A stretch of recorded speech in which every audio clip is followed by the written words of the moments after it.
If you have been around motorcycles long enough, you know some bikes are bigger than sales numbers. They become part of the culture. They become the bike a man remembers buying after years of hard work, the one he rode across state lines, or the one he still compares every new model to whether he means to or not.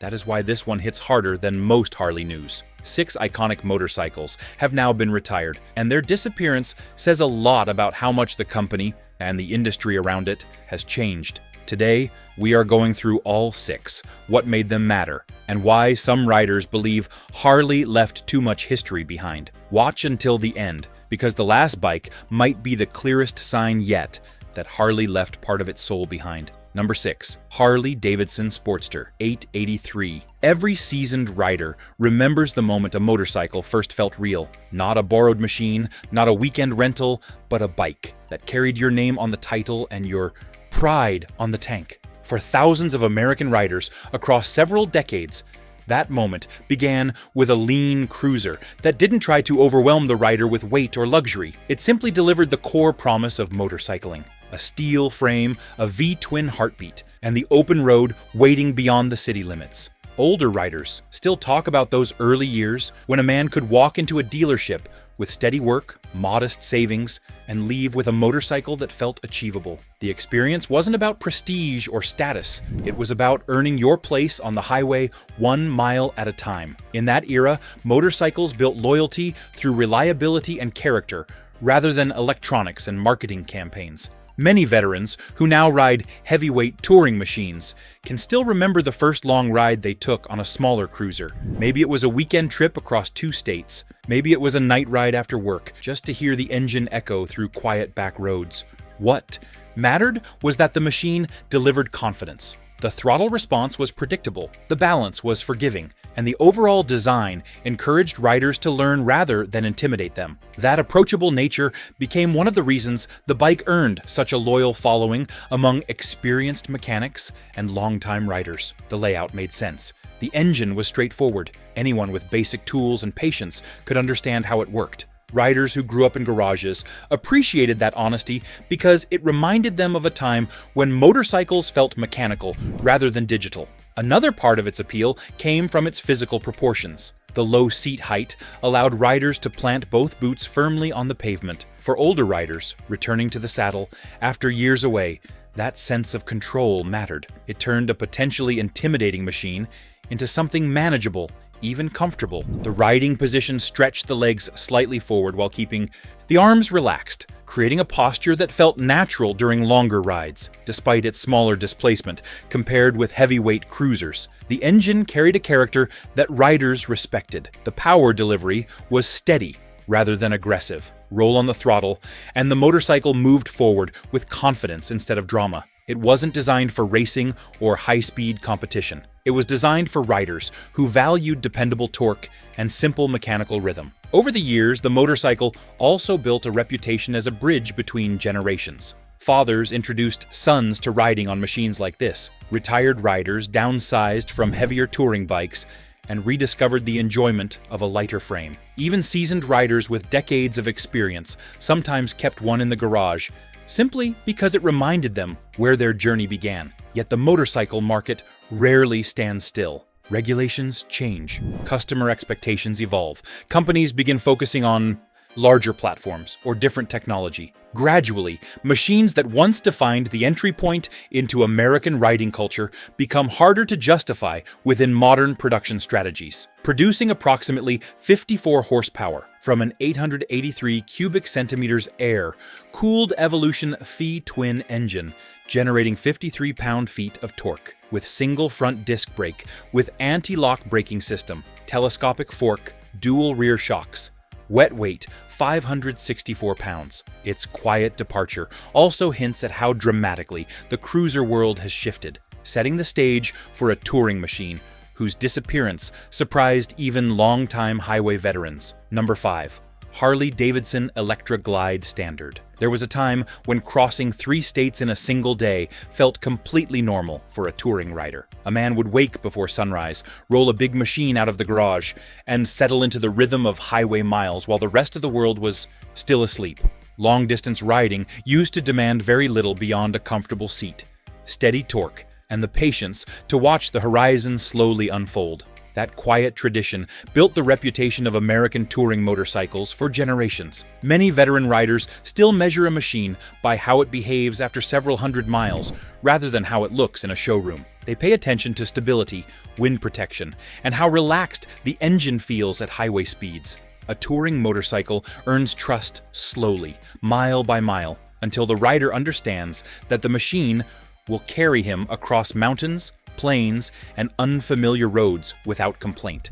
Within that culture, certain motorcycles gained respect not because they were flashy, but because they worked. They delivered long-distance comfort without unnecessary complications. Riders appreciated machines that kept the fundamentals intact. A wide saddle, strong torque, and a frame built for stability could still outperform a complicated dashboard when the ride stretched past sunset.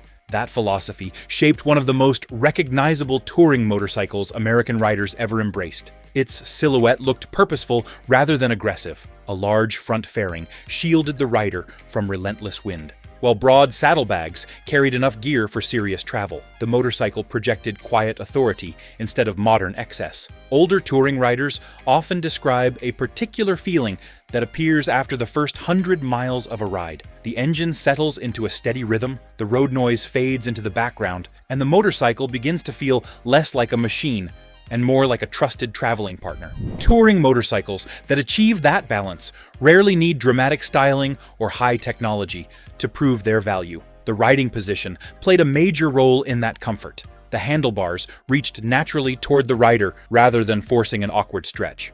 The seat allowed hours in the saddle without punishing the lower back. Even the weight of the motorcycle contributed to the experience, creating a planted feeling that reduced fatigue when winds picked up across open highways. For many riders who spent decades crossing state lines, that sense of stability defined what a real touring motorcycle should be. Speed mattered far less than composure. Reliability mattered more than electronics. A rider who planned a 1,000-mile weekend cared about whether the machine would still feel solid at the end of the journey. Despite that loyalty among experienced riders, the touring segment gradually changed direction. Manufacturers began introducing larger screens, digital menus, and complex rider interfaces. Touring motorcycles started looking more like luxury machines than the straightforward highway tools many riders grew up with. In that changing environment, motorcycles built around simplicity faced increasing pressure. Production costs, emissions regulations, and evolving buyer expectations slowly reshaped the lineup. Machines that once represented the backbone of American touring began disappearing as manufacturers focused on newer platforms. Powered by a 1,746 cubic centimeters Milwaukee 8-107 engine, producing about 88 horsepower and 111 pound-feet of torque. With dual front disc brakes with anti-lock braking system, telescopic fork, rear monoshock, wet weight 820 pounds. Its quiet disappearance leaves behind a question that many seasoned riders still debate in garages and roadside diners. How much technology should a touring motorcycle really need to carry a rider across the country? That question leads directly to another machine whose identity relied less on comfort and more on preserving the visual heritage of American cruising. If these motorcycles mean something to you, take a moment to like the video and subscribe for more rider-focused breakdowns like this. Number 4. Harley Davidson Softail Deluxe. Some motorcycles don't chase speed records or modern trends. They exist to remind riders where the culture began. In roadside diners across the country, older riders still talk about the machines they first admired, parked outside small-town gas stations decades ago. Long, sweeping fenders, polished metal reflecting the afternoon sun, and the steady pulse of a V-twin engine idling patiently while its owner finished a cup of coffee. That image represents the foundation of American cruising. For riders who grew up during those years, motorcycles were not designed to intimidate or overwhelm. They were designed to carry a rider across open roads while projecting a sense of quiet confidence. Style mattered, but it came from proportion and craftsmanship rather than aggressive design experiments. Chrome surfaces, balanced lines, and traditional tires created a presence that looked dignified instead of dramatic. Many experienced riders developed a strong attachment to motorcycles that preserved that visual heritage. Even after technology advanced and new performance platforms appeared, there remained a loyal group of riders who valued tradition above novelty. They believed that a cruiser should still resemble the machines that built the culture in the first place. Among those motorcycles stood a design that felt almost like a rolling tribute to American motorcycling history. Its wide handlebars and relaxed riding position invited riders to settle into a calm rhythm rather than chase aggressive speed. The silhouette felt familiar the moment it appeared on the road. One of the details that set it apart was the use of bright chrome and white wall tires. Those features had once dominated the cruiser landscape, creating a look that immediately evoked the golden decades of American motorcycle design. Riders who admired those earlier machines often found themselves drawn toward a motorcycle that carried those cues forward without apology. Comfort also played a significant role in the experience. The seating position kept the rider upright and relaxed, allowing hours in the saddle without strain. Long highway rides became less about endurance and more about enjoying the journey itself. The motorcycle encouraged riders to slow down slightly and absorb the scenery rather than rushing past it. Veteran riders often appreciate that kind of character more than raw performance figures. A cruiser, built around balance and composure, feels different from one designed primarily for attention. The ride becomes smoother, the engine rhythm more satisfying, and the overall experience closer to the spirit that first attracted riders to motorcycles. Over time, however, the cruiser market began shifting in noticeable ways. Dark finishes replaced polished metal. Aggressive styling replaced traditional lines. Manufacturers increasingly focused on designs that appealed to younger buyers, seeking bold visual statements rather than nostalgic elegance. Those trends gradually placed pressure on motorcycles rooted in earlier design traditions. Even though many seasoned riders continued to appreciate their classic look, the broader market began moving toward a different aesthetic direction. Dealers filled their showrooms with darker paint schemes and modern styling cues. Still, motorcycles like this carried an important reminder about the culture that built American cruising. They represented the era when craftsmanship and visual pride mattered just as much as horsepower or electronics. Riders who understood that history often felt a quiet respect when they saw one parked outside a cafe or rolling down a country highway. Delivering roughly 85 to 86 horsepower from a 1746 cubic centimeters Milwaukee 8107 engine, producing 119 pound-feet of torque, equipped with dual front disc brakes, with anti-lock braking system, telescopic fork, hidden mono, shock suspension. Its departure leaves a noticeable gap for riders who believed the appearance of a motorcycle should reflect the heritage of the road as much as its mechanical strength. Another motorcycle further along this list carried a completely different kind of reputation, built not on nostalgia, but on serious long-distance authority. But before we move on, take a look at the description for the gear and accessories below. If you're riding one of these iconic Harleys, or chasing that same old-school feel, this is gear worth seeing. Number 3.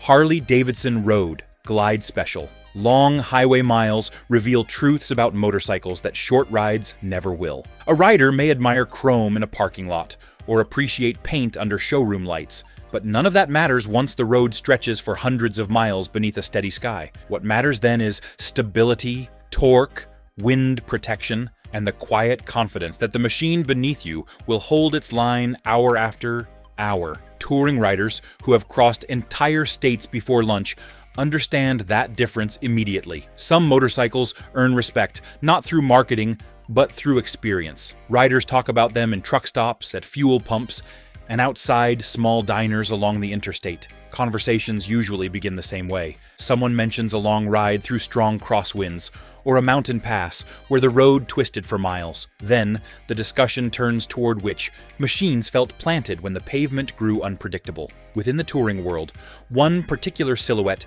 became instantly recognizable to riders who valued highway authority. Its front fairing remained fixed to the frame, rather than turning with the handlebars. That design created a distinctive shape on the road, but more importantly, it delivered remarkable stability at higher speeds. When crosswinds pushed against the front of the motorcycle, the chassis remained steady instead of wandering. Veteran riders appreciated that engineering approach because it transformed long-distance riding into a calmer experience. The handlebars felt lighter, the steering remained predictable, and the motorcycle tracked through sweeping corners with confidence. Riders who spent decades covering serious mileage began associating that design with dependable touring performance. Another part of the motorcycle's appeal came from the sense of presence it carried on the highway. The wide fairing, stretched stance, and large saddlebags created the impression of a machine built for distance rather than display. Even parked outside a roadside cafe, the motorcycle projected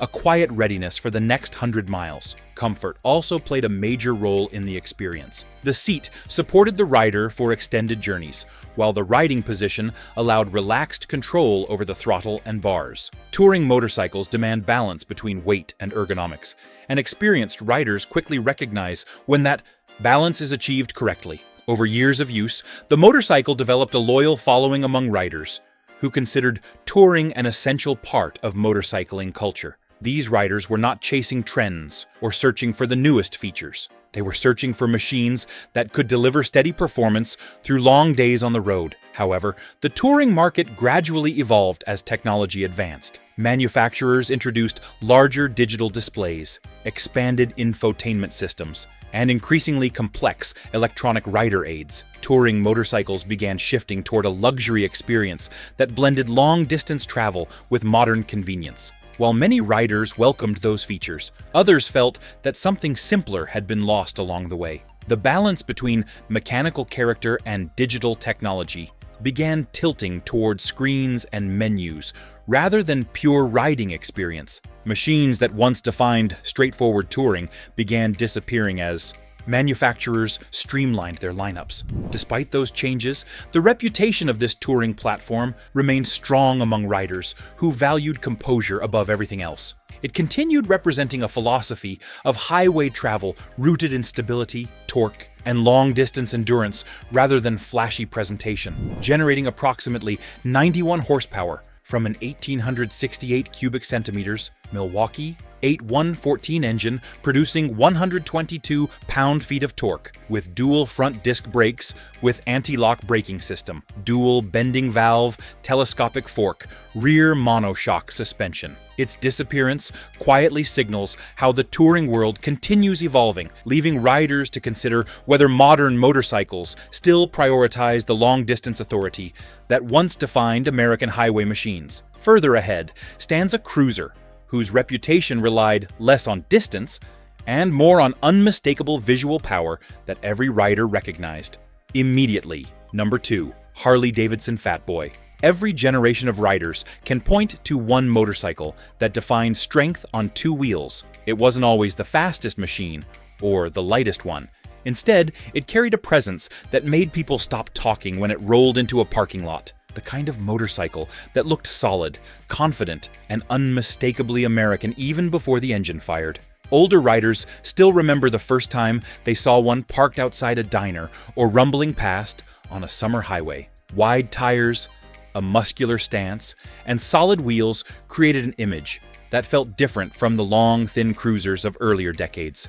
The design looked powerful, without appearing complicated, and that balance quickly turned the motorcycle into an icon. Visual identity matters in the cruiser world because motorcycles often reflect the personality of their riders. Some machines emphasize elegance, others focus on touring comfort, and a few are built purely around attitude. This motorcycle fell firmly into that final category. It carried the kind of visual weight that made it instantly recognizable, even to people who didn't ride. Part of that reputation came from its stance. The thick front tire and wide rear wheel gave the motorcycle a planted appearance that suggested strength rather than agility. Combined with a broad fuel tank and solid-looking wheels, the design projected the kind of durability riders associated with traditional American iron. Another element that made the motorcycle memorable was its role in popular culture. Appearances in films and media turned it into a symbol of power and rebellion.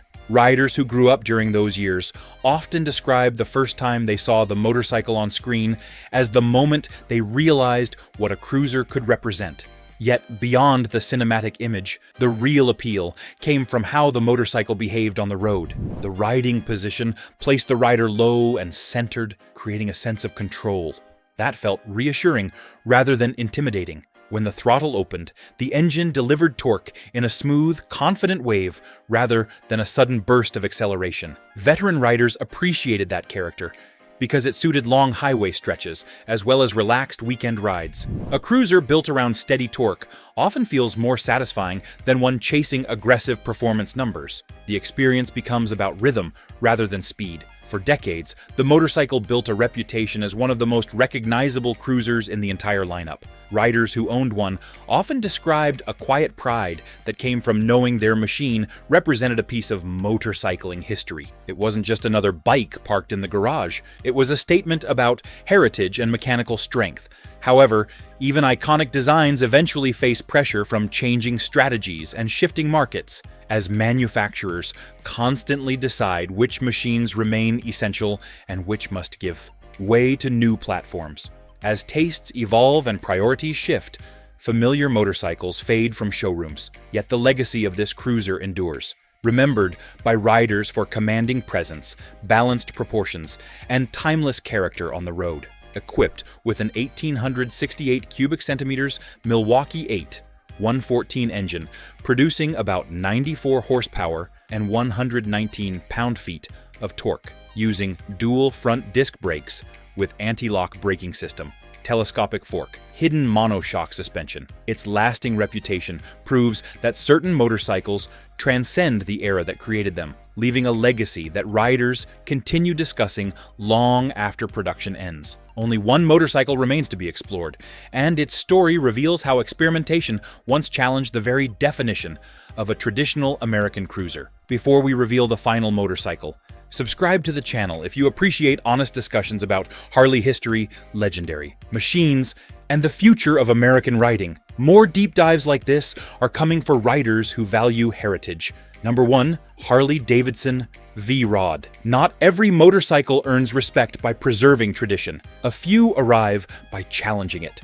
When a machine appears that breaks the familiar rules of American cruising, riders notice immediately. Some admire the courage behind the change. Others question whether the spirit of the brand is being pushed too far away from the heartbeat that made it famous. That tension between heritage and innovation has always existed in motorcycling, and one particular machine brought that debate directly into the open. For decades, the American cruiser identity rested on a familiar formula: air-cooled engines, deep exhaust notes, and strong low-end torque formed the mechanical rhythm riders associated with the brand. The motorcycles felt mechanical and deliberate rather than aggressive or futuristic. That identity became part of the culture itself. Then, a motorcycle appeared that seemed determined to stretch that identity further than many riders expected. Its proportions looked different from the cruisers that came before it. The frame appeared tighter, the engine more exposed,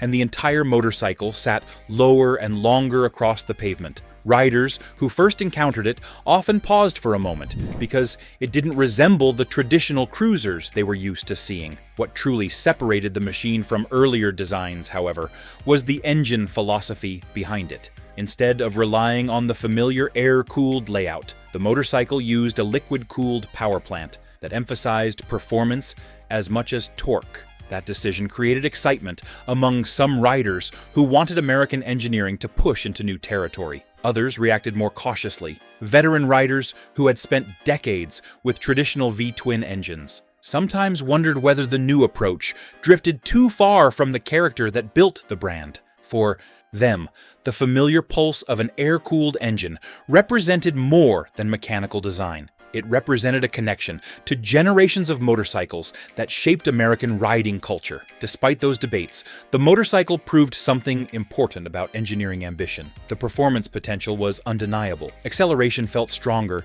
than many cruisers riders had experienced before, and the engine delivered power in a way that felt smoother and more aggressive than the traditional formula. Riders who enjoyed that character quickly became loyal supporters. They appreciated the boldness of introducing a performance-focused cruiser at a time when many motorcycles remained tied to older design philosophies. The machine offered a glimpse of what an American cruiser could become if engineers focused on horsepower and responsiveness rather than only heritage. The riding experience reinforced that feeling. The chassis responded with precision, and the low center of gravity allowed confident control through sweeping corners. Even riders, who initially questioned the design, sometimes admitted that the motorcycle handled better than expected. Yet, the very innovation that made the motorcycle exciting also made it controversial within the cruiser community. Some riders viewed it as a bold evolution, while others believed it stepped too far away from the traditional identity they cherished.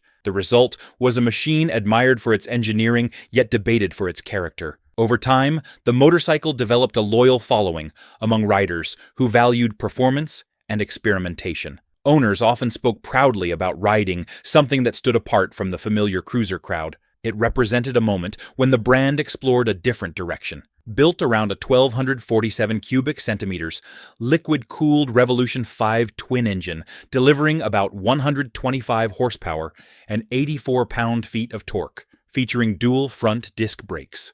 With anti-lock braking system, inverted fork, rear monoshock suspension, 6 iconic motorcycles are gone, but the riders who remember what they meant are still here. These bikes were more than metal, chrome, and badges. They carried memories, long miles, and a kind of Harley spirit many riders still believe the company is losing. If one of these machines meant something to you, share your story in the comments. And if you enjoy honest motorcycle breakdowns like this, hit like and subscribe. There is a lot more to uncover about where Harley has been, where it is going, and what real riders still want from the road.